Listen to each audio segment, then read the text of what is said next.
توانائی دیتی ہے, پورا مضمون باندھا ہے. اعلیٰ حضرت کہتے ہیں بہروپیہ تھا, مداری, روپ بدل بدل کے دکھایا کرتا تھا, بادشاہوں سے انعام لیتا تھا. ایک دن اورنگزیب عالمگیر کے پاس آ گیا, کہنے لگا میں روپ بدلوں گا, اگر آپ پہچان نہ سکے تو میں انعام لوں گا. آپ نے فرمایا میں کوئی ایسے ویسا بادشاہ نہیں. کہا مجھے دھوکہ دینا مشکل ہے. کہا نہیں میں روپ بدلوں گا. حضرت اورنگزیب عالمگیر بڑے نیک بادشاہ گزرے, بڑے پرہیزگار. وہ بہروپیہ کہنے لگا میں روپ بدلوں گا, آپ نہیں پہچان سکیں گے. فرمایا چل جتنا تیرے اندر زور ہے لگا لے. حضرت نے اعلان کیا کہ میں نے فوجی بھرتی کر دے, 2 ماہ کے بعد ٹیسٹ ہوگا. وہ 2 مہینے دوڑتا رہا, رنگ روپ بناتا رہا. آیا ٹیسٹ دینے, 2-3 سپاہیوں کا امتحان لیا. اس کی باری آئی تو 10 روپے دیے. کہنے لگے تیرے آنے جانے کا کرایہ میں نے تجھے پہچان لیا ہے. کچھ دنوں کے بعد جانے لگے سفر پر, تو بھکاری آ گئے خیرات مانگنے. اس نے بھی سارے منہ پر سیاہی مال لی, کپڑے پھاڑ لیے, سر کے بال مڈا لیے, پگے تک کٹا لی, بدرنگ ہو کے آیا. کاسا آگے کیا تو حضرت نے 10 روپے ڈالے. کہنے لگے تیرے آنے جانے کا کرایہ میں نے پہچان لیا ہے. کچھ دن گزرے تو ٹیچر کی ضرورت تھی. اس نے منہ سے بڑی کر لی, داڑھی نکلی لگا لی, سر پہ جنا کیپ پہن لی, ایک شیروانی لے لی اور ہاتھ میں چھڑی پکڑ کے آیا. کہنے لگا میں استاد ہوں, 2-4 بندوں کا امتحان لیا. اس کی باری آئی تو 5 روپے دیے, 10 روپے دیے. کہا تیرا کرایہ میں نے پہچان لیا. 2 سال گزر گئے. وہ جب بھی آتا حضرت پہچان لیتے. ایک دن سفر پہ جا رہے تھے, بہت بڑا لشکر تھا, جہاد کرنے جا رہے تھے اورنگزیب عالمگیر. تو دیکھا ایک پہاڑی ہے, پہاڑی پہ لوگ جا بھی رہے ہیں آ بھی رہے. اورنگزیب عالمگیر پوچھنے لگے یہاں کیا ہے. کہنے لگے بابا جی بیٹھے ہیں دعا کرتے ہیں, اللہ کے نیک بندے ہیں. اورنگزیب کہنے لگے یار پرانے لوگ سارے ہی اللہ والوں کو مانتے, یہ بھی مصیبت آئی ہے جتنی نہیں آئی ہے, سارے لوگ ہی مانتے. کہنے لگے ذرا میں دعا نہ کراؤں, بچے کام جا رہا ہوں. اورنگزیب بادشاہ تھے, بادشاہ لوگ نازک مزاج ہوتے ہیں. گھوڑے سے اترے, بڑی مشکل سے پہاڑی پہ چڑھے, اوپر گئے تو لائن لگی ہے. بابا جی غار میں بیٹھے. کہنے لگے میں نے ملنا, میں اورنگزیب ہوں. انہوں نے کہا ہمارا بابا اس طرح کا پیر نہیں کہ امیر آئے تو رنگ اور ہو, غریب آئے تو اور ہو. یہاں اگر ملنا ہے تو لائن میں لگ جاؤ, سب ایک جیسے. اب لائن میں کھڑے ہو گئے, 50 آدمی آگے تھے. کہتے ہیں 51واں نمبر تھا. تھک گیا دھوپ میں کھڑا کھڑا. جب میں پہنچا غار کے دہانے تو میں نے بابا جی کے چہرے پہ نظر ڈالی تو بڑا نورانی چہرہ, بڑی خوبصورت لب و لہجہ. میں نے کہا میرے جیسا آدمی بھی پگڑی باندھ لے تو اچھا لگنے لگ جاتا ہے, بڑا خوبصورت انداز. کہتے ہیں میں ان کے پاس اتحیات کی حالت میں بیٹھ گیا. میں نے کہا حضور میں جا رہا ہوں جہاد کرنے, دعا کرنا. بزرگوں نے ہاتھ اٹھائے, اللہ اس کی مدد فرما, دین کو غلبہ عطا فرما, اسے دین کا سچا پکا سپاہی بنا. پھر تھپکی دی, 2-4 نصیحتیں نکال ڈالی. دیکھنا ظلم نہ کرنا, زیادتی نہ کرنا, جب تم جیت کر نہ کرنا, غرور نہ کرنا. نصیحتیں بھی کر دی.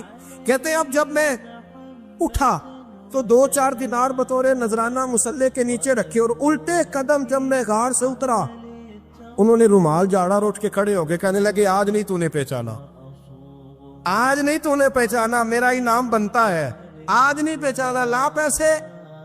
اورنگزیب کہنے لگا یار تو نے حد کر دی, کہاں چڑھا کہاں کھڑا رہا, دھوپ میں تھک گیا, کمال کر دی بھائی تو نے. پتا تو کیا لے گا, اب تو جلدی بتا, وہ کتنے لوگ پیچھے دھوپ میں کھڑے ہیں, لشکر سارا کھڑا ہے, کیا لے گا.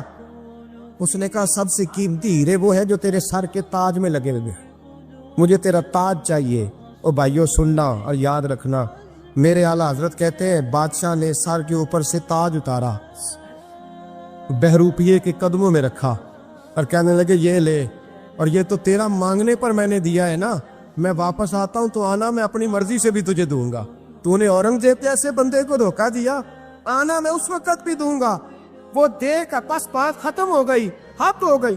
دے کر کہتے ہیں جب میں پلٹا نا واپس, بہروپیے نے آواز دی بادشاہ ٹھہر جا. تو میں نے پلٹ کے دیکھا تو کہنے لگے یہ اپنا تاج لے جا, اٹھا اور لے جا. میں نے کہا 2 سال بیت گئے تجھے محنت کرتے, آج قابو آیا تو لے جاؤ. کہنے لگا لے جا, مسئلہ سمجھ میں آ گیا. میں نے کہا مجھے بھی تو سمجھانا. کہتے ہیں وہ پھوٹ پھوٹ کے رویا, اس کی آنکھیں برس پڑی, سیلاب کی طرح آنسو بہہ نکلے, تڑپا اور رو کے کہنے لگا بادشاہ میں نے جھوٹ موٹ رسول اللہ کی غلامی اختیار کی تھی, جھوٹ موٹ کی داڑھی, جھوٹ موٹ کی پگڑی, جھوٹ موٹ کا فقر, میں نے جھوٹ موٹ نبی پاک کا لباس پہنا ہے, تو تیرے جیسے بادشاہوں کے تاج میرے قدموں میں آ گئے ہیں. اگر میں سچ مچ رسول اللہ کا غلام بنوں گا تو اللہ کیا کچھ عطا فرمائے، اللہ کتنی نعمتوں سے نوازے۔ میرے اعلیٰ کیا فرماتے ہیں؟ اعلیٰ حضرت فرماتے ہیں فرشتے بھی کرتے ہیں تعظیم میری۔ کون جی؟ اللہ ایسا عقیدہ بھی کم ملے گا جو بریلی کے امام کا عقیدہ ہے، ایسا بھی کم۔ کہتے ہیں فرشتے بھی کرتے ہیں تعظیم میری۔ کیوں؟ فرمانے لگے فدا ہو کے ان پر یہ عزت ملی۔ بغداد کے ایک درویش عالم تھے، تو وہ جب بھی نماز پڑھاتے نا تو کسی تاجر کی 2 بیویوں کے بارے میں دعا مانگتے۔ توجہ ہے میری بات پر؟ نماز پڑھاتے تو کہتے اللہ اس تاجر کی 2 بیویوں کو اپنی خاص رحمتیں عطا فرما۔ ایک دن لوگ ان کے گرد اکٹھے ہو گئے، کہنے لگے بابا جی بتائیں تو صحیح وہ بیویاں کون تھی جن کے لیے آپ دعا مانگتے؟ تو فرمانے لگے میرے شہر کا ایک تاجر تھا، بہت بڑا تاجر تھا، مالدار تھا پر بے اولاد تھا۔ اسے بغداد سے ملک شام جانا پڑتا تھا تجارت کرنے، اور کئی مہینے اسے شام کے ملک میں رہنا پڑتا تھا۔ اس نے اس طرح کیا کہ وہاں بھی ایک شادی کر لی۔ توجہ ہے نا میری بات پر؟ کیا کر لیا اس نے؟ دوسری شادی کرنا مرد کے لیے جائز ہے، تیسری کرنا بھی، چوتھی کرنا بھی بھیا کے وقت، مگر اگر انصاف کر سکے تو۔ اگر چاروں میں ہم نہ آدھا مسئلہ سنتے ہیں اور آدھا ہی بیان کرتے ہیں، اگر انصاف نہ کر سکے پھر اس کے لیے 4 جائز، پھر وہ ایک ہی رکھے گا۔ تو عزیز دوست دوسرا نکاح کر لیا، شادی ہو گئی۔ اب وہ وہاں کچھ زیادہ وقت گزارنے لگا، مالدار آدمی تھا، بیوی کو مکان بھی لے کے دے دیا۔ اب وہ دیر سے آتا واپس، اور جب آتا بھی تو اس کے وہ والے انداز نہ ہوتے جو پہلے ہوا کرتے تھے۔ اب بیوی سے بڑا جاسوس بھی کوئی نہیں ہوتا، اس کو تو پہلے پتہ چل جاتا ہے کہ ماجرا کیا ہے، اسے بڑی خبر ہوتی ہے۔ تو اس نے محسوس کر لیا کہ بدلے سے میری سرکار نظر آتے۔ وہ کہنے لگی اب کہ جب آتا جاتا ہے تو اس کے حالات کچھ بدلے سے ہیں، ماحول کچھ اور ہے۔ اس نے ایک بوڑھا آدمی جو اس کا عزیز بھی تھا اور سمجھدار بھی تھا اس کو تیار کیا، کہنے لگی اب کہ جب ملک کے شام جائے نا تو اس کا پیچھا کرنا اور خبر کرنا کہ کہاں رہتا ہے، کہاں جاتا ہے، کیا کرتا ہے۔ وہ بوڑھے بزرگ جو تھے وہ خاتون کے کہنے پر کچھ اس نے کرایہ بھی دیا۔ وہ اس تاجر کے پیچھے گئے اور واپس آ کے خبر دی، کہنے لگے کہ یہ تو 2-3 سال بیت گئے، اس نے وہاں بھی شادی کی ہوئی ہے، تجھے بتایا ہی نہیں۔ بی بی بڑی سمجھدار تھی، حوصلہ مند، زیرک، اس نے شور نہیں مچایا۔ اس نے کہا کہ میں نا اب جب آئے گا نا تو طریقے سے بات کروں گی اور پوچھوں گی کہ ایسا کیوں کیا۔ اور یہ بھی اس نے آ کے بتایا کہ اگر تیرے ساتھ نکاح کے بعد اسے اولاد نہیں ملی تو اولاد وہاں بھی کوئی نہیں، یہ مکمل تفصیلات۔ اب جب اس دفعہ خامند آیا تو آتے ہی وہ بیمار ہو گیا، کمزور ہونے لگا۔ اب خاتون نے مناسب نہیں سمجھا کہ آتے ہی دھڑام سے میں اس کے سر پر یہ بت یہ ٹھوڑ دوں کہ تو نے نکاح کیا ہوا ہے اور مجھے بتایا نہیں۔ وہ ذرا تسلی میں رہی، کچھ وہ بیمار تھا، حوصلہ رکھا، خدمت کرتی رہی۔ کچھ دن گزرے تو وہ تاجر انتقال کر گیا، فوت ہو گیا۔ اب راز کھل نہ سکا، عدت گزاری، اور جب سارا مال جمع کیا نا تو اشرفیوں کی بوریاں بھر گئی۔ سارا مال اس بی بی کا، 4 بوریوں میں اشرفیاں، 4۔ یہاں تو پیٹ کا دوزخ ہے، معاذ اللہ، بھرتا ہی نہیں۔ حل من مزید، حل من مزید۔ وہ جو کہتے تھے نا کہ بس باہر چلا جاؤں اور باہر میں کچھ تھوڑے سے پیسے کما کے 2-3 سال میں لوٹ آؤں گا، پھر یہاں آ کے کوئی کاروبار کروں گا، وہ گئے ہیں تو واپس نہیں آئے۔ وہ جو کہتے تھے نا بس میں نے اتنا سا کاروبار کرنا ہے کہ مکان بن جائے، انہوں نے 4 مکان بھی بنا لیے ہیں، لیکن بریک حل من مزید کی دوڑ ہے۔ اب 4 بوریاں اس عورت نے چھپائے رکھی، کوئی بندہ نہیں جانتا بغداد میں کہ ملک کے شام میں تاجر کی دوسری بیوی بھی ہے۔ جب وہ فارغ ہوئی تو اس نے اس بوڑھے جاسوس کو پھر بلایا اور 2 بوریاں اونٹ پہ رکھی، خود بھی ساتھ بیٹھی اور ملک شام گئی۔ اللہ اکبر۔ وہ بزرگ کہتے ہیں میں ایسے نہیں دعا کرتا۔ اس کو جا کے کہنے لگی میں اکیلی وارث نہیں ہوں، آدھے کی وارث تو بھی ہے۔ میں اکیلی وارث نہیں، یہ تقسیم وراثت ہے، آدھی کی وارث تو بھی ہے، تو رکھ اپنے پیسے۔ مجھے پتہ ہے اس نے نکاح کیا تھا پر مجھے بتایا نہیں تھا، تو رکھ اپنے پیسے، میں تجھے دے رہی ہوں، آدھے تیرے ہیں آدھے میرے ہیں۔ اس نے نظر اٹھائی تو رو پڑی، کہنے لگی نہیں اب یہ سارے تیرے ہی ہیں۔ اگر تو اللہ سے ڈرتی ہے تو میں بھی رب سے ڈرتی ہوں، اگر تو مصطفیٰ کریم کا کلمہ پڑھتی ہے تو میں بھی اسی نبی کی ماننے والی ہوں۔ کہا بات کیا ہے، میرا کیوں ہے سارا؟ تو وہ خاتون کہنے لگی وہ 2 سال 3 سال سے میرے ساتھ نکاح تھا اور اس نے بتایا تھا مجھے کہ میری بیوی بھی ہے، اور میں غریب تھی تو میرے والدین کو بھی بتایا تھا کہ میری دوسری شادی ہے۔ یہ مکان اس نے مجھے لے کے دیا تھا، میرے تمام اخراجات وہ پورے کرتا تھا، نان و نفقہ کا خیال رکھتا تھا، لیکن اب کہ جب وہ آیا تو وہ بیمار تھا۔ اس نے مجھے بتایا کہ مجھے طبیب نے بتایا ہے کہ میں شدید بیمار ہوں، شاید بچ نہ سکوں۔ تو کہنے لگی وہ مجھے کئی لاکھ روپے بھی دے گیا اور جاتے دفعہ مجھے طلاق بھی دے گیا، فارغ کر گیا۔ کہنے لگا تو جہاں چاہے میرے بعد نکاح کر سکتی ہے، اور کہنے لگا میں چاہتا تھا پہلی بیوی کو بتا دوں، موقع نہیں بنا اور اس کا دل نہ ٹوٹے، بتا نہیں پایا، لہذا وہ مجھے ڈھیر سارے پیسے دے چکا ہے، سارا میرا حصہ مجھے پہلے سے دے چکا ہے۔ میری بہن اب یہ 4 بوریوں میں سے 2 میری نہیں بلکہ 4 کی 4 ہی تیری ہے، تو ہی اس کی حقدار ہے۔ تو بزرگ کہتے ہیں مجھے بتاؤ جن کے اندر اس قسم کے تقوی کی جھلک ہو ان کے لیے ہر نماز کے بعد دعا مانگنی چاہیے کہ نہیں مانگنی چاہیے؟ حضرت عمر کے زمانے میں نا ایک نوجوان تھا، نیک تھا، مسجد جایا کرتا تھا رات کو۔ تو مسجد جا رہا تھا تو رستے میں ایک عورت نے دعوت گناہ دی، ابن عساکر نے اس کو لکھا ہے۔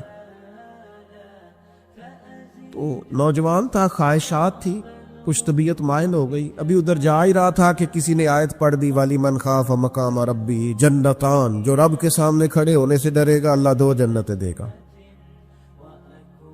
واقعی ڈر گیا، وہ واقعی ڈر گیا، اتنا ڈرا کہ بے ہوش ہو کے گر پڑا۔ بیماری سے لوگ بے ہوش ہوتے ہیں، پیسے ڈوب گئے بے ہوش ہوتے ہیں، بچے کے غم میں بے ہوش ہوتے ہیں۔ سچ بتاؤ کبھی خوف خدا سے بھی بے ہوش ہوتا کوئی دیکھا ہے؟ ہمارے ہاں تو روز مرہ ہی نہیں ہے بھائی، اور بڑی باتیں ہیں بے ہوش ہونے کی، ڈرنے کی، غش کھانے کی۔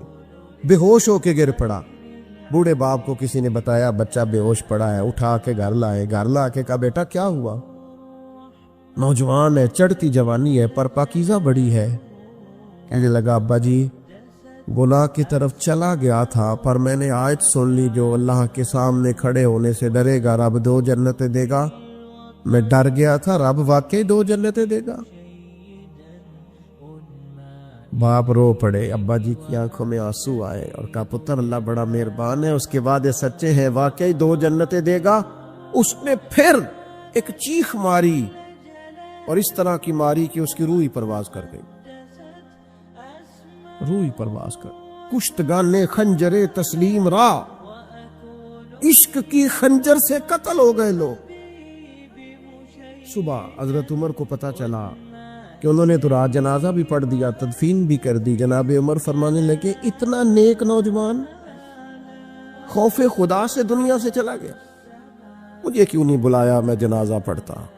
فاروق اعظم فرما رہے ہیں میرا شوق تھا میں اس کا جنازہ پڑھتا۔ کہا حضور آپ کو تکلیف نہیں دی؟ فرمایا بتاؤ قبر کہاں ہے؟ تے کامل پیر اونا دے باہو قبر جنا دی جیوے۔ حضرت فاروق اعظم قبر پہ تشریف لے گئے اور کھڑے ہو کے فرمانے لگے نوجوان مجھے امید ہے میرے رب نے تجھے 2 جنتیں دی ہوں گی۔ ابن عساکر کھول کے دیکھو تاریخ بغداد نے کیا لکھا ہے۔ حضرت سیدنا فاروق نے فرمایا امید ہے 2 جنتیں دی ہوں گی، قبر کے اندر سے بولا کامل پیرو نہ دے باہو قبر جنا دی جیوے، قبر کے اندر سے بولا۔ کہنے لگا حضور امید والی بات نہیں، رب کے وعدے سچے ہیں، اس نے واقعی مجھے 2 جنتیں عطا فرمائی، 2 جنتیں دی ہیں، میں نے اپنے مالک کو راضی پایا۔ ہمارے صوفیاء تصوف میں ایک جملہ بولتے ہیں کہ تیرا تو فقر فقر بوزر ہے، یعنی جن کو صحیح درویش کہتے ہیں نا، صحیح درویش۔ مولا علی شیر خدا رضی اللہ تعالیٰ عنہ فرمایا کرتے 2 ہی تو بندے ہیں جو رب کے رستے میں کسی شے کی پرواہ نہیں کرتے۔ حضور کون سے؟ فرمایا ابو ذر غفاری ہے اور دوسرے علی المرتضیٰ ہے۔ مولا علی فرمایا کرتے یہ نا مسلمانوں میں سے 4تھے یا 5ویں مسلمان ہیں، شروع سے ایک سلیم الطبع آدمی، کچھ لوگ طبعاً بڑے نفیس ہوتے ہیں، طبعاً اللہ کی طرف سے شروع سے ہی ان کا جو قبیلہ تھا بنو غفار وہ رہزنی کرتا تھا، لوگوں کو لوٹ لیتا تھا۔ شروع میں یہ کام کیا، لیکن جب کچھ لوگوں کی چیخیں کانوں میں گئیں تو چھوڑ دیا، فرمایا نہیں یار طبیعت نہیں مانتی۔ اور نبی پاک کا کلمہ پڑھنے سے پہلے ہی بتوں کی پوجا چھوڑ کے رب کی عبادت شروع کر دی۔ لوگ پوچھا کرتے تھے آپ عبادت تو کرتے تھے پر منہ کدھر کرتے تھے؟ فرماتے تھے جدھر وہ کرا لیتا تھا کر لیتے تھے۔ کسی نے انہیں بتایا کہ مکے میں ایک شخص ہیں جنہوں نے اعلان نبوت کیا ہے، آپ کی طرح کی باتیں کرتے ہیں۔ انہوں نے اپنے بھائی کو بھیجا، ان کا نام انیس تھا، پتہ کر کے واپس آئے، بھائی کہنے لگے ابو ذر، ان کا نام جندب ہے، اصل میں ذر ان کے بیٹے کا نام ہے اور کنیت سے زیادہ معروف ہیں، ابو ذر غفاری کہلاتے ہیں۔ فرماتے ہیں کہ بھائی نے آ کے بتایا کہ وہ نیکی کا حکم دیتے ہیں، برے کاموں سے منع کرتے ہیں، صلہ رحمی کا پیغام دیتے ہیں، لیکن لوگ سارے مخالف ہیں۔ یہ چیز بھی بڑی کاؤنٹ ہوتی ہے، اسے نہ کاؤنٹ کیا کریں۔ لوگوں کی ترجیحات بدلتی ہیں، صبح کچھ، دوپہر کچھ، شام کچھ، اسے نہ کاؤنٹ کریں۔ انہوں نے اس بات کو کاؤنٹ کر کے بتایا کہ لوگ ان کے جو ہے نا وہ مخالف ہیں سارے۔ تو حضرت ابو ذر غفاری کہنے لگے مجھے تسلی نہیں ہوئی، میں خود جا کے پتہ کروں گا۔ کہتے ہیں مکہ شریف آیا تو کسی ایسے آدمی سے پوچھ بیٹھا، میں تو کچھ اور سمجھا تھا، وہ کچھ اور نکلا۔ مکے والوں نے بڑا مارا۔ مکے پہنچ کے پہلی جو چیز ملی وہ مار کھانے کی تھی۔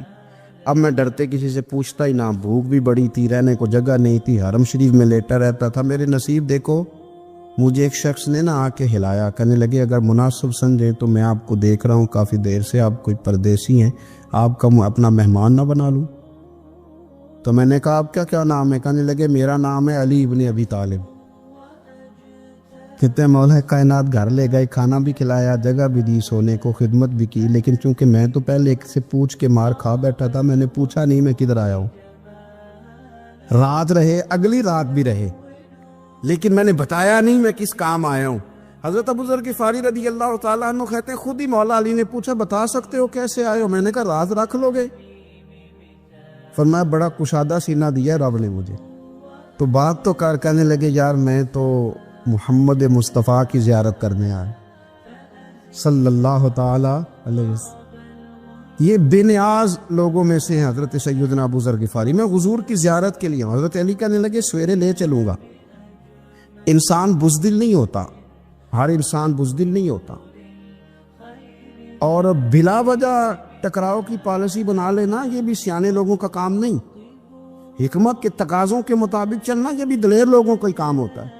حضرت مولا علی کہنے لگے صبح لے کے چلوں گا پر حالات ٹھیک نہیں، شرارتی لوگ ہر جگہ ہوتے ہیں، اگر کوئی شرارتیوں کا ٹولہ ملا نا جو کھڑا ہوگا جاسوسی کرنے کے لیے کہ حضور کی طرف کون کون جا رہا ہے تو میں نیچے جھکوں گا جوتے کا تسمہ ٹھیک کرنے کے لیے، لیکن آپ نے نہیں کھڑے ہونا، آپ نے چلتے رہنا ہے تاکہ کسی کو شک نہ ہو۔ کہتے اس ترتیب سے حضرت علی مجھے لے کے گئے، میں حضور کی بارگاہ میں پہنچا۔ مولا علی کہتے ہیں بڑے بڑے لوگ سوال کرتے تھے پر یہ شروع سے سلیم الطبع تھے، مجھے کہہ لینے دینا، انہوں نے ماننا ہوتا ہے وہ لمبے سوال کرتے ہی نہیں، مان جو لیا تو لمبے سوالوں کی ضرورت ہی کوئی نہیں۔ کہتے ہیں لوگ بڑے بڑے سوال کرتے تھے پر ابو ذر نے 2-3 باتیں پوچھی اور آگے جا کے کہنے لگے حضور ہاتھ بڑھائیں مجھے کلمہ پڑھائیں۔ نبی پاک صلی اللہ علیہ وسلم نے کلمہ پڑھایا، فرمایا باہر جا کے نا ابھی ذکر کرنا کہ تم مسلمان ہو گیا، یہ ماریں گے۔ عرض کی حضور انہیں مارنے دے، میں آیا بھی مار کھانے ہے، انہیں مارنے دے دا۔ پڑا فلک کو کبھی دل جلوں سے کام نہیں، دار دلوی نے کہا تھا پڑا فلک کو کبھی دل جلوں سے کام نہیں، اور جلا کے راکھ نہ کر دوں تو داغ نام نہیں۔ ماری تو کھانے آئے ہیں، مارنے دے، کرنے دے زور جتنا لگانا ہے لگانے دے۔ باہر جا کے اعلان کیا، مکے والوں نے مارا، اتنا مارا کہ بے ہوش ہو گئے۔ پھر کسی نے بتایا کہ تم نے گزرنا بھی ہے ان کے علاقے سے، بنو غفار سے، پھر ان کا پتہ بھی ہے یہ لوگ بڑے سخت ہیں۔ پھر چھوڑا۔ تپن بڑے جلالی تھے، زاہد مزاج تھے، فرماتے تھے کہ جو تمہاری ضرورت سے زیادہ ہے وہ سارا صدقہ کرو۔ کنز کے معاملے میں ان کا رویہ یہ تھا، صرف حضرت صدیق اکبر کو کچھ نہیں کہا انہوں نے، باقی حضرت عمر جیسے آدمی کو بھی کھڑا کر کے کہہ لیتے تھے یہ مال کیوں رکھا ہوا ہے خزانے میں، بانٹتے کیوں نہیں سارا؟ اور جناب عثمان غنی رضی اللہ تعالیٰ عنہ کے ساتھ تو باقاعدہ کئی دفعہ اس موضوع پر گفتگو کی۔ وہ کہتے تھے کہ جب اللہ کہتے ہیں قرآن میں کہ مال دولت جمع نہیں کرنی، تو وہ جو لوگ تھے وہ بھی بڑی شانوں والے تھے. وہ کہتے تھے کہ اللہ نے جب زکوٰۃ فرض کی تو مال جمع ہوتا ہے تو زکوٰۃ فرض ہوتی ہے نا. جب فطرانے کا کہا تو مال ہوتا ہے تو فطرانہ آتا ہے نا. تو آپ جو کہہ رہے ہیں وہ ٹھیک ہے، پر آپ اعلیٰ بات کر رہے ہیں تقوی کی، سارا بانٹو. تو حضرت ابو ذر غفاری کہتے تھے چلو ٹھیک ہے تمہاری بھی بات مان لیتا، پر یہ بتاؤ مدینے والے کا اپنا طریقہ کیا ہے؟ کہ بھئی حضور کا طریقہ تو وہی ہے جو آپ بتا رہے ہیں. تو فرمانے لگے پھر اس رستے نہ چلے جو رستہ مدینے والے رسول کا ہے. اور حضور سے، نبی پاک سے عشق کرتے بڑا کھل کے. یہ صحابہ صفہ میں سے تھے. کلمے پڑھنے کے بعد چونکہ طبیعت جلالی تھی تو حضور نے بھیج دیا، فرمایا واپس جاؤ اپنے قبیلے میں تبلیغ کرو. واپس گئے، بھائی کو مسلمان کیا، والدہ کو مسلمان کیا، قبیلہ سارا مسلمان کیا، وہیں رہے. ہجرت مدینہ کے بعد آئے تبوک کے موقع کے قریب، اور حضور نے صحابہ صفہ میں رکھ لیا. نوکری کرتے مدینے والے رسول کی، دلیر آدمی تھے، بڑا قبیلہ تھا، پر ڈیوٹی کرتے، ڈیوٹی خدمت کرتے. ایک بیٹا تھا زار اس کا نام تھا، اس کی ڈیوٹی لگائی تم نے میرے نبی پاک کے اونٹ چرانے. ڈاکو آئے تو صاحبزادہ اونٹوں کی، اونٹنیوں کی حفاظت کرتے شہید ہو گیا. اور یہ انوکھا بندہ ہے جس نے شرط لگائی تھی کہ میں نے کالی سیاہ رنگ کی عورت سے شادی کرنی. انوکھا بندہ ہے. ایک بیٹی تھی، ایک بیٹا، بیٹا شہید ہو گیا. بیوی سے کہا تم نے نبی پاک کے گھر میں خدمت کرنی ہے، حضور کے گھر والوں، اور میں نبی پاک کی نوکری کروں گا. حضور کی خدمت کرتے، ہر وقت خدمت میں رہتے. اور حضور جب آتے نا، صحابہ صفہ میں یہ شامل تھے جو لوگ دین سیکھتے، حضور جب آتے تو سب سے پہلے آ کے حضرت ابو ذر غفاری کا پوچھتے، بلائیں. اور جب بات کرتے حضور تو بار بار ان کو مخاطب کر کے بات کرتے. حضرت ابو ذر غفاری رضی اللہ تعالیٰ عنہ کا نبی پاک سے اتنا پیار کہ ہماری بھی مشکل حل کر دی. ابو داؤد شریف میں موجود ہے. ایک دن کہنے لگا یا رسول اللہ صلی اللہ علیہ وسلم، اگر کوئی بندہ کسی سے پیار بڑا ہی کرے پر اس جیسے عمل نہ کر سکے، کوشش کرے کرنا. لوگ ہمیں کہتے ہیں نا کہ پیار بڑا، عمل بھی تو کرو نا. بھی کرنا چاہیے، پر انسان ہے نا، غلطی بھی تو ہو ہی جاتی ہے. اب ہم عمل نہیں کر سکتے تو تم ہمیں پیار بھی نہیں کرنے دو گے؟ مہربانی کرو، پیار تو کرنے دو نا. حضرت ابو ذر غفاری نے کہا، ابو داؤد شریف میں موجود ہے، یا رسول اللہ صلی اللہ تعالیٰ علیہ وآلہ وسلم، حضور پیار بڑا کرے پر ان جیسے عمل نہ کرے تو حکم کیا ہے؟ تو حضور نے فرمایا پیار سچا کرے، اللہ قیامت کے دن جس سے محبت کرے گا نا اس کے ساتھ ہی دونوں کو اکٹھا فرما دے گا. تو حضرت ابو ذر نے فوراً کہا، حضور پھر مجھے آپ سے بھی بڑا پیار ہے، رب سے بھی بڑا پیار ہے. فرمایا فکر نہ کرنا، جنت میں اکٹھے ہی جائیں گے. اتنی محبت رسول پاک کی ذات کے ساتھ. حضور کی نوکری کرنا. ایک دن خدمت کرتے کرتے سو گئے. حضور مسجد میں آئے پتہ کرنے کہ ابو ذر آرام کر رہا ہے. یہ بھی مزہ ہوتا ہے، خیال رکھنا اپنے درویشوں کا، کیا کھایا، کیا پیا، کہاں سوئے. حضور رات کو آئے، یہ سوئے ہوئے. فرماتے ہیں حضور نے میرا انگوٹھا ہلایا، میں اٹھ کے بیٹھ گیا، حضور بھی میرے پاس بیٹھ گئے. اور میں ابو ذر بڑا پیار کرتے ہو، سونے آپ کو پتہ ہی ہے. کہ یار تو بڑی نوکری کرتا ہے، ایک دن وہ بھی آئے گا جس دن تجھے میری مسجد اور میرے شہر سے جانا پڑے گا، پھر کیا کرو گے؟ تو عرض کی حضور کسی کی طاقت ہے مجھے آپ کے شہر سے نکالے؟ میں تلوار نکال لوں گا. نبی پاک نے فرمایا تلوار نہ نکالنا، یہاں تمہیں بھیجا جائے چپ کر کے چلے جانا. حضور کب تک؟ فرمایا جب تک اللہ تیری اور میری ملاقات نہیں کرا دیتا. یعنی وصال تک. یہ واحد شخص ہے کہ حضور کے وصال ظاہری کا وقت آ گیا تو فرمایا کوئی میرے ابو ذر کو بلاؤ. جب یہ آئے تو حضور لیٹے ہوئے تھے، یہ جھکے نبی پاک کی طرف، حضور میں حاضر ہو تو حضور نے پکڑ کے سینے کے ساتھ لگا لی. میرے رسول پاک صلی اللہ علیہ وسلم کی خدمت میں ایک دفعہ عرض کرنے لگے، حضور مجھے صوبے کا گورنر بنا دے. تو نبی پاک نے فرمایا ابو ذر میں عہدے پسند نہیں کرتا، تو تمہیں بھی میں کہتا ہوں عہدہ نہ لینا، تمہیں بھی کہتا ہوں عہدہ نہ لینا. فرمایا ابو ذر میں جو چیز اپنے لیے پسند کروں گا تمہیں بھی اسی کا مشورہ دوں گا. تم بندے اچھے ہو پر یہ کام تمہارے بس کا نہیں ہے.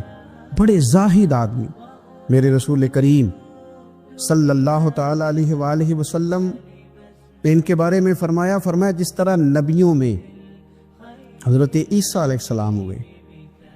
حضرت عیسیٰ دیکھیں نا، انبیاء میں اللہ تعالیٰ نے ہر قسم کی عظمت نبیوں کو دی. جناب سلیمان علیہ السلام کا تو تخت بھی ہوا میں اڑتا تھا، جن تک تابع دار تھے. اور نبیوں میں حضرت عیسیٰ بھی ہیں جن کے پاس گھر بھی کوئی نہیں، شادی بھی کوئی نہیں کی، اینٹ سرانے رکھ کے تکیہ بناتے. ایک ان کے پاس کنگھی تھی اور ایک پیالہ تھا. دیکھیں جو بندہ نیک ہو نا وہ بھی نیک ہیں, اللہ کے نبی ہیں.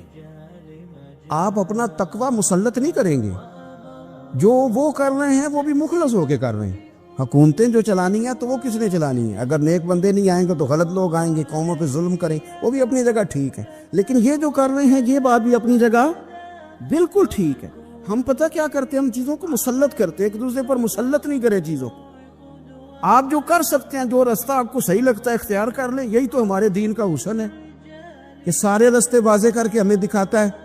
حضرت عیسیٰ علیہ السلام نے ایک دن دیکھا کہ ایک بندہ نا انگلیوں کے ساتھ اپنے بال سیدھے کر رہا ہے, تو آپ نے فرمایا یار کنگھی کے بغیر بھی کام چل سکتا ہے. کنگھی بھی خیرات کر دی. دیکھا ایک بندہ ہاتھ کا تکیہ بنا کے لیٹا ہے, تو فرمایا اینٹ بھی دے دو کسی کے کام آ جائے. ایک دن دیکھا کہ ایک بندہ نا یوں چلو میں پانی پی رہا ہے, فرمایا پیالہ بھی رہنے دو, اس کے بغیر بھی کام چل ہی جاتا ہے. جناب عیسیٰ کا یہ زہد تھا. میرے نبی پاک علیہ السلام نے فرمایا جس نے جناب عیسیٰ کا زہد دیکھنا ہو وہ میرے ابو ذر غفاری کو دیکھے. ان کو دیکھے, یہ دنیا میں جناب عیسیٰ کے زہد کے مطابق چلتے پھرتے ہیں. ساری زندگی دولت کو, مال کو پسند نہیں کیا. جہاں رہتے تھے ایک گورنر صاحب نے 300 دینار تحفے میں بھیجے. تو ایک ہوتا ہے نا بندہ کہتا نہیں نہیں ضرورت نہیں. اور حضور سید عالم صلی اللہ علیہ وسلم نے حضرت عمر سے فرمایا تھا جو خود بخود آ جائے وہ قبول کر لو اللہ کی طرف سے. لیکن ان کا رنگ فقیری والا تھا اور تھوڑا انوکھا تھا. 300 دینار آئے تو فرمانے لگے اسے جا کے کہو تمہیں کوئی اور بندہ نہیں ملا دھوکہ دینے کے لیے, میرے گھر ہی مال بھیج دیا ہے. فرمانے لگے میرے پاس گدھا ہے سواری کرنے کے لیے, میرے پاس بکریاں ہیں دودھ پینے کے لیے, میرے پاس ایک چادر اضافی ہے سامان میں سے. میں تو ڈرتا ہوں کہ رب کہیں اس چادر کے بارے میں سوال نہ پوچھ لیں, اور تم ہو کہ میرے پاس یہ لے کے آئے ہو. حضرت عثمان غنی کے پاس جا کے کہا کرتے کتنا لوگوں کے پاس پیسہ آ گیا ہے, ہر بندے کے گھر میں مال ہے, یہ کیا ہو رہا ہے, لوگوں سے کہیں خرچ کریں غریبوں پہ. عثمان غنی فرمانے لگے تمہیں تو خوش ہونا چاہیے کہ میرے دور میں لوگ خوشحال ہو گئے. آپ فرمانے لگے نہیں, وہ والا رنگ زیادہ بہتر ہے جو مدینے والے نے اختیار فرمایا, کیونکہ کچا رنگ للاری والا چڑھدا تے لیندا رہندا عشق تیرے دا رنگ محمد, جدوں چڑھ جائے پھر نہیں لیندا. آپ کی طبیعت کے اندر دولت سے بیزاری. حضرت ابو درداء, حضرت ابو موسیٰ اشعری, حضرت ابو ہریرہ رضی اللہ تعالی عنہ, یہ سمجھ لیں ان کے کلاس فیلو تھے, ان کے ساتھ پڑھا تھا انہوں نے. حضرت ابو ذر غفاری ان پر بھی جلال کرتے. آپ یقین کریں کہ طبیعت نا ایسے کیف میں آ گئی ان کو پڑھ کے. ان کو پڑھا جب کچھ دنوں سے تو کچھ انوکھا, یہ انوکھی وجہ ہے, سارے زمانے سے نرالے ہیں. یہ بندے کون سی بستی کے یار اب رہنے والے ہیں, یہ کس طرح کے لوگ ہیں, کیا سوچ ہے. حضرت ابو درداء رضی اللہ تعالیٰ عنہ کے گھر کے قریب سے گزرے تو حضرت ابو درداء مکان بنا رہے تھے. کیا جملہ کہا, تڑپ گئی روح. فرمانے لگے ابو درداء تجھ سے مجھے یہ امید نہیں تھی یار. فرمایا کیا ہوا؟ فرمانے لگے اب تیرا مکان بنانے کے لیے بھی اللہ کے بندوں کی پشتوں پر اینٹیں رکھی جائیں گی. تیرا مکان بنانے کے لیے رب کے بندوں کی پشتوں پر اینٹیں تیرے لیے. حضرت ابو درداء نے گردن جھکا لی. فرمایا یار جہاں تو ہے نا تو بالکل ہی ٹھیک کہتا ہے. کیوں؟ میرے نبی پاک صلی اللہ علیہ وسلم نے فرمایا اس زمین کے اوپر اور آسمان کے نیچے ابو ذر غفاری سے سچا بندہ کوئی نہیں, ان سے زیادہ سچا کوئی نہیں. فرمایا تو ٹھیک کہتا ہے یار, صحیح کہتا ہے. حضرت ابو موسیٰ اشعری رضی اللہ تعالیٰ عنہ کو گورنر بنا دیا گیا عراق کا. اب حضرت ابو موسیٰ اشعری صحابہ میں ایک بڑے جلیل القدر صحابی ہے, اور ان کی عظمتیں, رفعتیں, بلندیاں کیا کہنا, بڑی گہری دوستی تھی. لیکن جب وہ گورنر بن گئے نا تو آپ نے فرمایا بس بھئی اب تو نے عہدہ لے لیا ہے, یہ بندے کو ٹھیک نہیں رہنے دیتی تھی, اب تو عہدے میں چلا گیا. بڑی مدت کے بعد ملاقات ہوئی حضرت ابو موسیٰ اشعری کے ساتھ. وہ دوڑ کے آئے حضرت ابو ذر غفاری کے گلے ملنے, میرا بھائی میرا بھائی. فرمایا پیچھے ہٹ جا, میں نہیں تیرا بھائی, تو گورنر ہے, میں غریب آدمی ہوں, اپنا کام کر. پھر دوڑ کے آئے. فرمایا ابو ذر تو میرا بھائی ہے یار, اکٹھے پڑھتے تھے حضور. فرمایا نہیں جا, تو نہیں میرا بھائی. پھر آئے.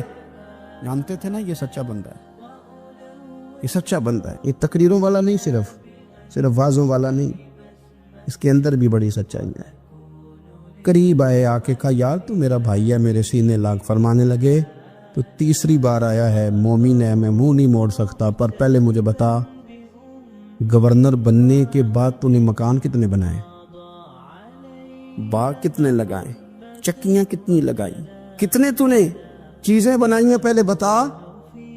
حضرت ابو موسیٰ اشعری نے ان کا ہاتھ پکڑا، رونے لگے، کہنے لگے جس محبوب سے تو نے تربیت لی ہے میں بھی انہی کا نوکر ہوں، جن کپڑوں میں عراق گیا تھا میرے آج بھی وہی ہیں یار۔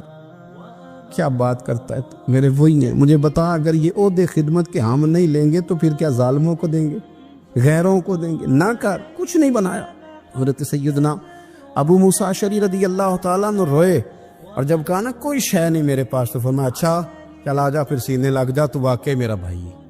پھر حضرت ابو ذر غفاری نے محبت فرمائی، وہ درویشی، وہ فقیری، وہ سادگی، وہ نورانیت، وہ دل کے ساتھ اندر۔ ہمارے تو بہت سارے لوگ ہیں جو کہتے ہو کہاں لے جانا ہے مال، کیا ضرورت ہے مال کی، ہر وقت مال کی مخالفت کرتے، لیکن دل ان کا کہتا ہے کہ آئے صحیح، کسی طریقے سے پہنچے صحیح۔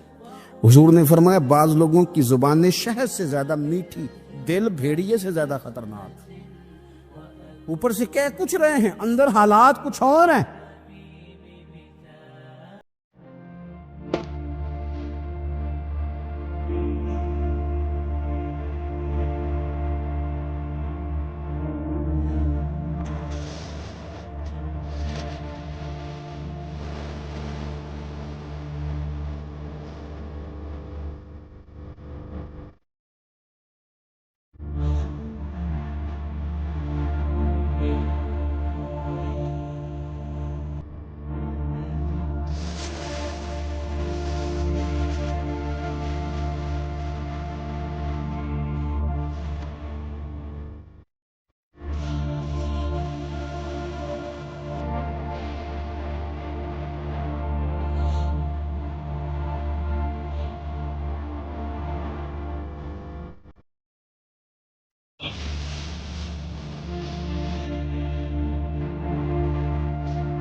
گزرے زمانے کی بات ہے کہ ایک ریاست میں ایک رحم دل بادشاہ ہوا کرتا تھا جو حلیہ بدل کر اپنی رعایا کی حالات کی خبر گیری کرتا۔